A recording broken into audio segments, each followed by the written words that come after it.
Masapol asang wano akseptaran ti umili ti realidad nga adan dagiti makina ang makaaramin iti replika dagiti inabel a produkto dagiti indigenous peoples iti Cordillera.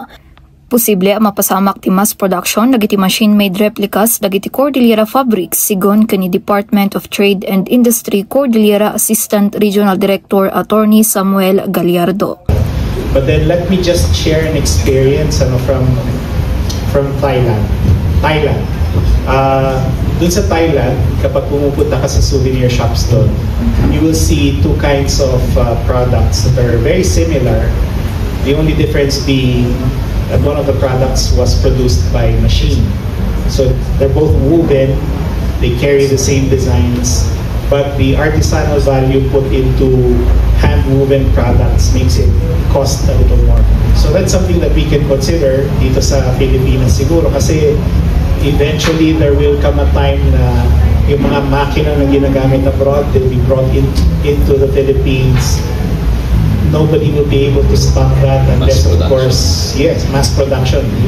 Yun ang kalaban ng mga traditional. Dahito itinanakama ti ARD, kalpasan anadamag no anya ti makunana itimpasa ti legislative body iti Mountain Province ang mga ipawpawil iti manufacture, distribution, kan panakailako dagiti machine-made replicas, dagiti Cordillera indigenous woven materials, kan apparel iti nadakamat a probinsya.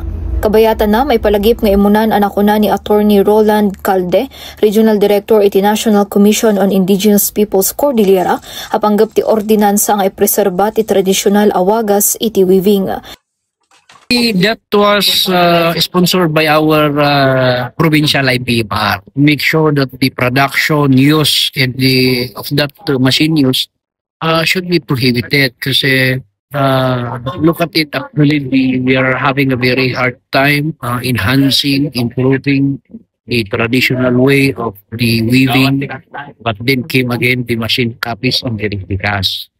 We should not allow that. It should not be only for Mountain Province, but the Cordillera. Inunay-unay ti Regional Director asaan dalaang nga ipreserba ti traditional weaving ngam paspasayatan damatlaang ti weaving industry babaan iti tulong ti Department of Science and Technology.